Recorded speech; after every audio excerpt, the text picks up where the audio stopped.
This is APM.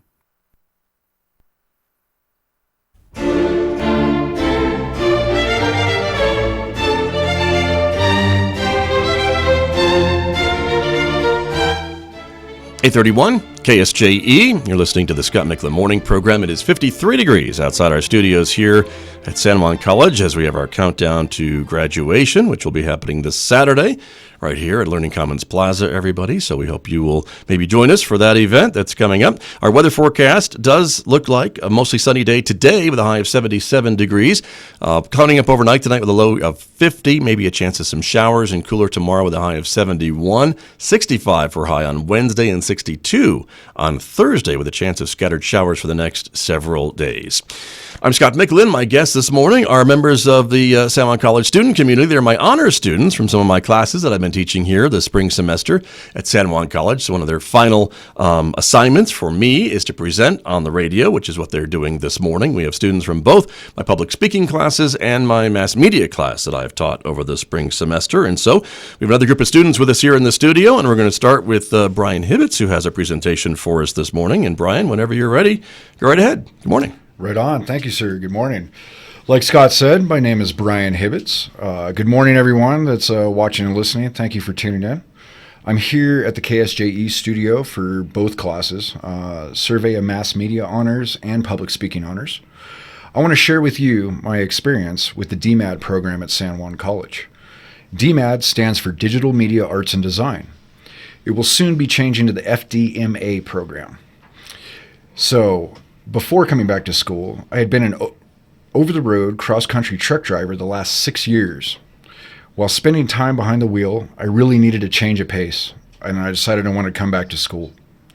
After contemplating several new career fields for around a year while working, I got really excited about getting into the video game industry. I started developing a story and characters for my own video game concept in my head while driving those long hours. So in the winter of 2017, I swung by the course advisors and financial aid office over here at the Clock Tower on San Juan College campus. Unfortunately, there is not a dedicated video game design degree, but after looking into it, not many schools in the country offer what I was looking for. It is a growing field, but it is also fairly new for higher education. The awesome ladies in class placement and advising recommended that I check out the DMAD program. After seeing the classes San Juan College offers, I realized it is a really great starting point for a wide variety of creative careers. I've now been in class since January of 2018. Only one more semester left to complete my associate's degree. I didn't know what to expect coming back to school at 34 years old. In hindsight, the programs up here at San Juan College are really excellent and the teachers are top-notch. You will be hard-pressed to find a better value for your money anywhere. Real quickly, I will break down the classes that I have taken so far. Some of my credits for the degree requirements were already covered with my military transcripts. Aside from the college prereqs, we cover color theory, two-dimensional design and layout, beginner and advanced Photoshop, 3D modeling and animation using the Autodesk 3ds Max software. The course catalog is slowly changing for DMAD. It had two different paths, learning print design or video. I opted to go with video and thought movie making would transfer well to visual storytelling for video games. Video editing 1 and 2 teaches lights, camera, sound equipment, the pre-production planning, and post-production editing in Adobe Premiere.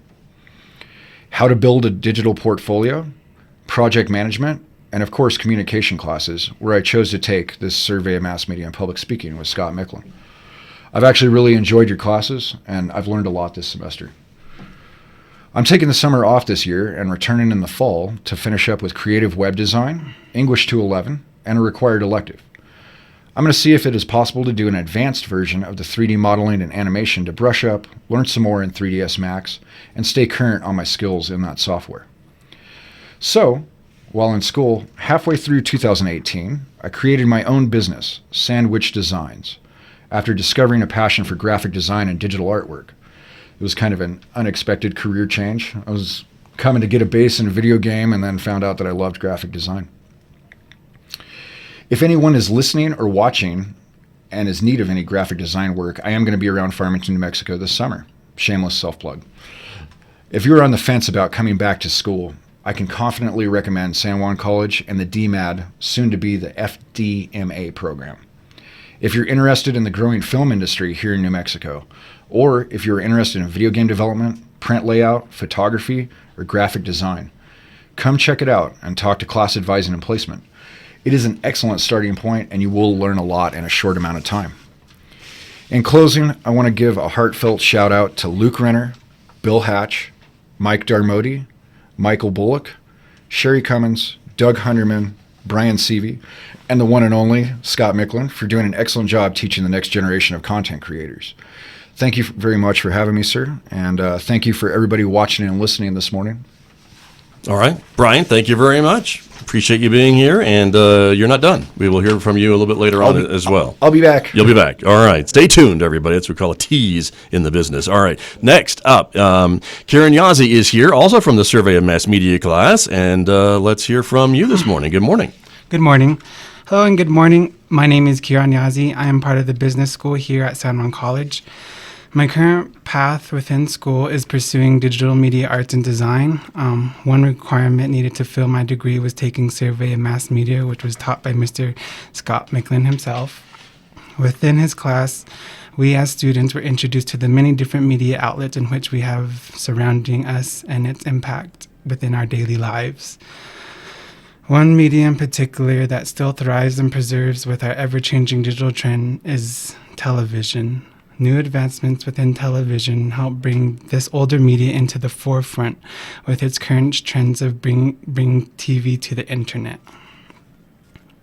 One way in which television is coming to the internet is the form of cloud-based services that host the content of its that host the content on its platform in which you subscribe to. You may be wondering what a cloud is. A cloud is a type of server that is off-site, usually in some remote place that holds content from a network. Although some TV networks were slow to recognize this trend, it is more evident today than ever due to the many networks releasing their own adaptations. For example, like Netflix and Hulu. Just earlier this year, Apple unveiled that it was making its way into the cloud-based TV content with its rollout of Apple TV. With Apple TV, it's promising ad-free viewing, and it's being offered in 100 countries when it releases. In order to compete with other networks, it's also releasing its own content that can only be viewed with its subscription. Although television has been a linear type of media as long as it's came, being able to have television network makes it easier for you. Although television used to be a linear type of media, being able to have television networks content on cloud-based servers make it easier for users to get content they want at their own convenience, but changes the way and how we tune in. Older generation of users are used to tuning in with standard TV and TV sets. But with the introduction of streaming, users are able to watch whenever they like. This changing traditional methods of how we track. Most millennials prefer streaming their content over standard TV methods. Another advancement within television is how we watch it. HD or high definition television was a big boom during the early 2000s, but with its many advancements, we are currently past the days of HD with the rollout of 4K. With 4K, users are able to get a picture 4 times the quality of standard HD television. Networks are starting to offer their programmings in 4K, with Netflix being the first with House of Cards. From the way we watch TV ever-changing to how we tune into it, TV and TV networks are always in a state of advancement for the next big thing. All right. Thank you very much. Thank you, Karen. You're all set. Good job. Thank you very much. And those are two of my mass media students. And next up is Lacey Prokop, and she is one of my public speaking students. And so, Lacey, whenever you're ready, good morning and welcome. Good morning, Scott. Thank you very much. Today marks the second half of finals week, and like many staff members and many of my fellow classmates, I am not just looking to hydrate and have snacks on hand for brain power, but I prefer coffee nearby too. When it comes to coffee, I prefer it to be plain black, and like many of my counterparts, I used to cringe at the thought of black coffee. Now, not so much. Coffee's main selling point, caffeine, can be found in different types of drinks here on campus or around town, but have you considered what other ingredients come with that caffeine? If you knew more about coffee, the benefits, and your options, would you be willing to opt for it in the raw, or would you stick to the heavy-laden sugary drinks? Today, I would like to inform you about coffee consumption and how, in moderation, it can be the better option when choosing a pick-me-up to power through the day. I will discuss the benefits to drinking coffee, common misconceptions, and how you can customize your daily cup of joe to not only taste great, but to also benefit your health. The undomesticated origin of coffee is thought to be Ethiopia. However, the earliest substantiated evidence of either coffee drinking or knowledge of the coffee tree is from the early 15th century in the Sufi monasteries of Yemen, spreading soon to Mecca and Cairo. Since coffee has been around for so long, it has been incorporated into desserts, art, body products, health routines, and diets worldwide. Over the years, researchers have experimented with benefits and risks to the consumer. In a 2017 article in the British Medical Journal, Anne Goulan stated that drinking 3 cups of coffee a day was associated with the greatest benefit in terms of cardiovascular disease, coronary heart disease, and stroke when compared with not drinking coffee.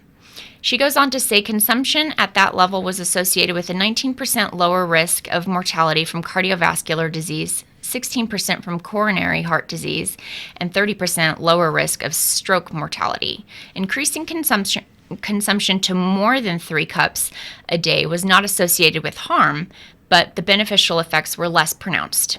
A meta-analysis of 40 cohort studies showed a lower incidence of cancer among people who consumed large amounts of coffee than those who drank little. High versus low consumption of coffee was also associated with a lower risk of prostate cancer, endometrial cancer, melanoma, oral cancer, leukemia, non-melanoma skin cancer, and liver cancer.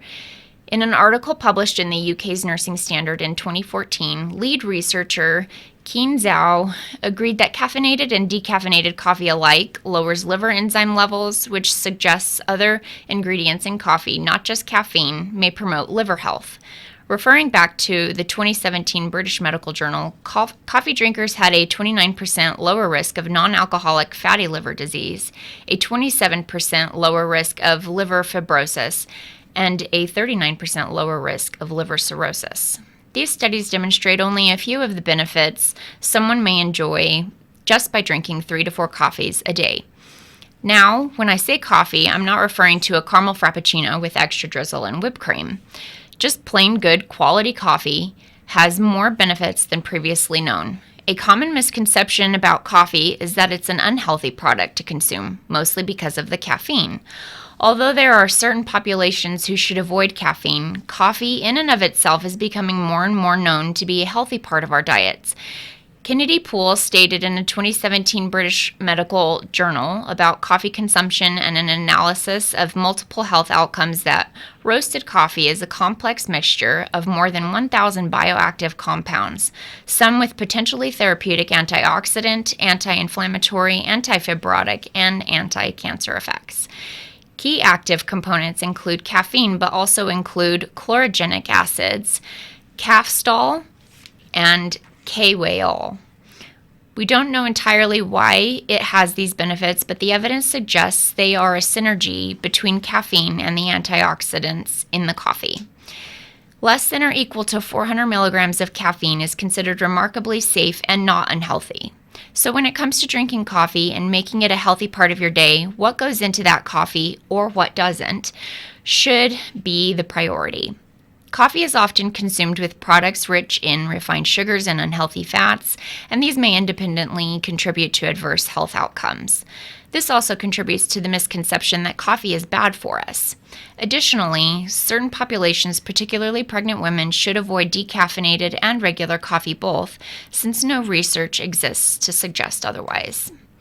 With that said, there are ways to reap the benefits of coffee consumption without filling yourself up on unnecessary sugar.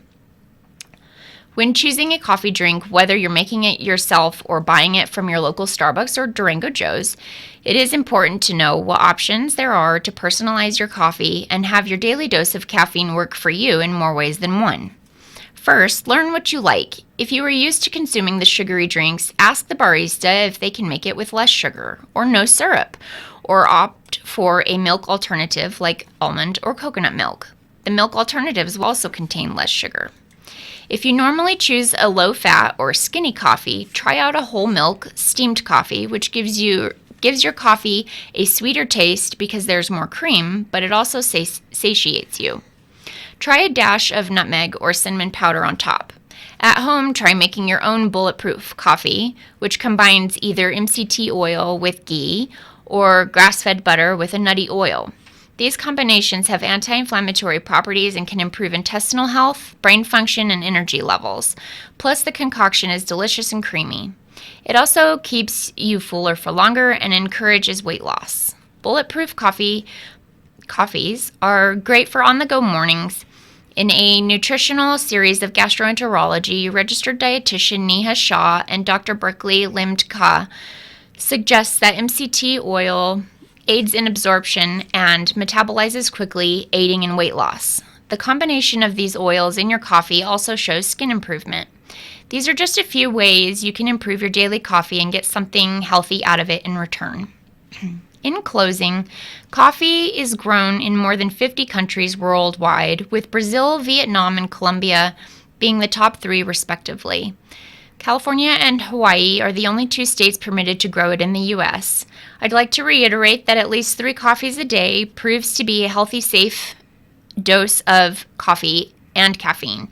And as long as you can limit it to 400 milligrams of caffeine, there does not seem to be any concerns. Those who drink coffee benefit from its multi-complexes, gut and brain function, and also cognitive improvement. As a potential coffee consumer, or if you already drink coffee, customizing your drink to benefit you in the long run is the best way to enjoy it. I wish all of you here at San Juan College good luck with what remains of this semester. Congratulations to all of our graduates, and remember, when you're looking for the brain boost pick-me-up, look no further than a good old cup of coffee, no matter how you have it. Thank you. Thank you very much.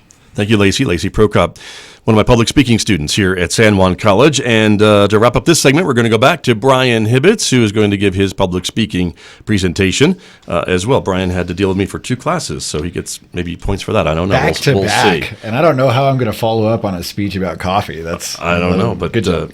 But you're up. So whenever you're ready, sir. All right. Thank you, sir. Well, hello again. My name is Brian Hibbets. I'm here for the public speaking honors class. Good morning, and thank you for everybody that's watching and listening. I want to share with you a cautionary tale about ADD and ADHD, attention deficit disorder and attention deficit hyperactivity disorder. ADD is defined as any of a range of behavioral disorders occurring primarily in children, including such symptoms as poor concentration, hyperactivity, and impulsivity. I am not a doctor, and I am not a biochemist. This is my opinion and should not be misconstrued as representing the opinion of KSJE or San Juan College. I just want to share my horrid experience as an adolescent and hope that anybody out there struggling with the same or seeing their kids struggle in school can learn from my story. There are select individuals out there that may benefit from medication, but I want to persuade you this morning to educate yourself, seek second opinions, and trust your gut instinct. At 8 years old, I was misdiagnosed with ADD. My 5th grade teacher talked my parents into taking me to a psychiatrist. This doctor said, "Yep, definitely ADD. Medication is the only recourse." This was in the early 90s when the Ritalin craze began. Later in the 90s, they came out with a drug called Adderall. Ritalin is actually methamphetamine. Dexedrine is time-released methamphetamine, and Adderall, in layman's terms, is an upper and a downer. I was put on 5 milligrams of Dexedrine. I experienced almost a total loss of sleep, complete loss of appetite. They ended up dropping the dosage to 2.5 milligrams a day. I continued taking Dexedrine from 5th grade until halfway through my senior year of high school. I skipped 7th grade, and I graduated from the Marine Military Academy at 16 years of age. I got curious while at this boarding school and started looking in pharmaceutical encyclopedias. Lo and behold, increased alertness, don't need to sleep or eat, faster reflexes, and increased endurance sounds great to a dumb teenager. Side effects did not matter to me at the time. I was supposed to be taking 5 milligrams once in the morning, and as I built up a tolerance and had access, I worked my way to taking upwards of 300 milligrams a day. It is an addictive substance. After a couple of months, I started to feel like death. I lost a lot of weight and felt like I was losing my mind. I realized that I had a major problem on my hands, and I threw all of the meds out. The withdrawals were worse than taking the medication. I was really lucky to survive the entire ordeal. Looking back as an adult, and why I say this is a cautionary tale, it was actually malnutrition. It was not a lack of food. I ate a lot, and I still have a gigantic appetite. I can still put the food away like it's going out of style. It came down to what I was eating. I discovered, as an adult, that a healthier diet, a cup of coffee in the morning, thank you, Lacey, for the encouragement with the coffee, and lots of physical activity, especially martial arts training, cured me of all the so-called symptoms. We are what we eat. If your kiddo is having behavioral issues, take a serious look at their diet before drugging them.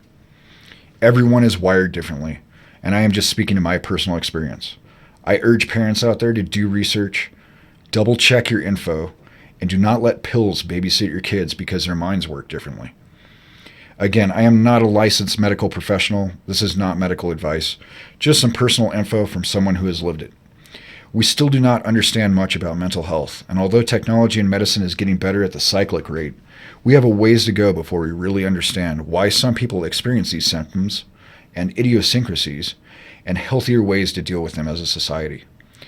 Thank you very much for your time. Thank you for tuning in. I hope everyone has an awesome day, and thank you very much, Scott, for having us. You're welcome. Thank you, Brian. Very good. That's Brian Hibbets, one of my honor students here at San Juan College, and that concludes this segment of the program, but we'll be back with more, everyone, in just a moment, so don't go away. The time right now is 8:53. This is KSJE Farmington.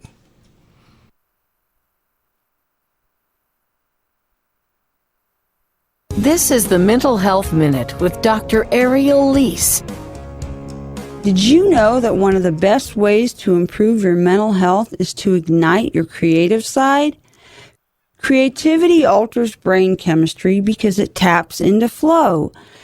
That state when you're so absorbed into something you lose sense of time and forget all that inner chaos and noise. Tapping into flow is especially beneficial for people with depression or anxiety because it acts like a natural mood booster. There are endless ways to spark flow. Walking, painting, even knitting can help regulate emotions and calm the nerves. Whatever the pathway, just get your juices flowing. For questions or more resources, text 258-1029.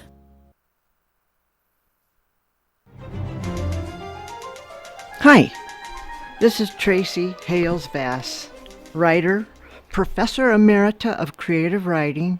I host Right on Four Corners on Wednesdays at 10:30 and now Thursdays at noon, where I talk with local and regional authors.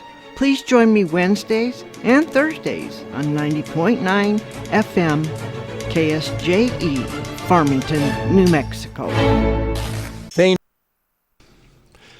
It's 8:55 here on KSJE. You're listening to the Scott Michlin Morning Program. We are hearing from some of my honor students here at San Juan College as we wrap up the spring semester. And our final student to hear from today is Teresa Martinez, who is here with her honor speech. And Teresa, good morning whenever you're ready. Good morning. Good morning, everybody. My name is Teresa Martinez, and today I would like to talk about grief and loss with suicide, so I'll begin now. So today I would like to inform my audience about grief and loss due to suicide. I know that it's a hard subject, but according to lifestory.com, nearly 45,000 Americans took their own life in 2016, and it's still trending upward. Mental health, depression, and addiction is ravishing our area along with emptiness. According to the statistics, out of every 100,000 males and 100,000 women, 40 males have committed suicide and 10 women have committed suicide in San Juan County alone. Where does that leave us? So today we're going to address prevention, grief, and healing. I know that in this area it has been hit hard with loss. I have experienced this firsthand with the suicide of my son in 2017. This has been the most challenging, hard part of life, but with that, I would like to share in our struggle to help us heal. First, let me say that I send my love out to the grieving. They always say that time heals all wounds, but when you have the loss of a child or a loved one to suicide, it feels as if time goes on and it hurts more and more. I understand these feelings, so together, let us look at the situation.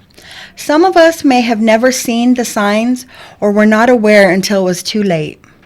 One of the things that I would like to say is to help prevent suicide, we need to let others know that we care about what they are going through, that it really does matter. I think that we should be kind and encouraging to people we meet and come across, that we can make the difference, because we never know what people are going through. And maybe our behavior will touch somebody and when they need it the most. As for our children, we need to instill in them that all situations change. Nothing in life is permanent. The only thing that is permanent is death. But together we can conquer all obstacles. Next, according to helpguide.com, coping with the loss of someone you love is life's greatest challenge. Dealing with grief is so hard, but we aren't alone. There are groups out there that encourage each other and help each other walk through this till we develop a new normal, because nothing will ever be the same. Some days it feels like you can't do it either. And that is only temporary, because our emotions shift so fast. It is a new world of chaos that there is no preparation for. But just remember, one moment at a time, and you are not alone. Also, it's hard for people to know how to encourage us. And sometimes they say the right things, and sometimes they say the wrong things. But just remember to be patient with them and forgive them if they mess up. I'm sure that their intentions were meant well. The name of the group that I have attended is Compassionate Friends. They meet once a month at Presbyterian Church, and you can look them up at www.compassionatefriends.org. And the other one is called Grief Share, and they meet once a week at Emmanuel Baptist Church. They help work on issues like anger, shame, blame, so that we can get to acceptance. It's a Christian-based program, although you do not have to be a Christian to attend. You just have to have lost someone. And they help you walk through the grief. It has been a lifesaver for me. It has addressed issues that I could not address alone. Lastly, healing takes time. According to group.com, anyone and everyone grieves differently. Sometimes we want to avoid it and hide it. But just remember to deal with grief. That helps us heal with the loss. Our love never ends. Sometimes it just feels like it even gets deeper. We miss them daily, but just know that you're not alone. In conclusion, we have talked about some prevention on how to just be kind to people. We have talked about grief and how we feel, so just be kind to ourselves. And lastly, we have talked about healing, and with that, I believe that we can all heal together. As Christine Kane stated, sometimes we're in a dark place and you think that you have been buried, but you haven't. You have just been planted. With that, I hope that you guys all heal, and I thank you for your time. Good words of advice, Teresa Martinez. Thank you very much. Thank you. I appreciate your class and your time, and I've really enjoyed the semester. Well, I've enjoyed having you in class, and you were one of our service learning students here at the radio station as well. Yes. So thank you for your help there as well. All right. Well, good enjoying your company. Thank you. Have a good summer. Teresa Martinez here on KSJE, one of my honor students here from the spring semester. And that brings us to a close for this program here on KSJE Farmington. Thanks so much for joining me, everybody. Have a great Monday. Back with you tomorrow morning at 8 o'clock right here on 90.9 FM KSJE.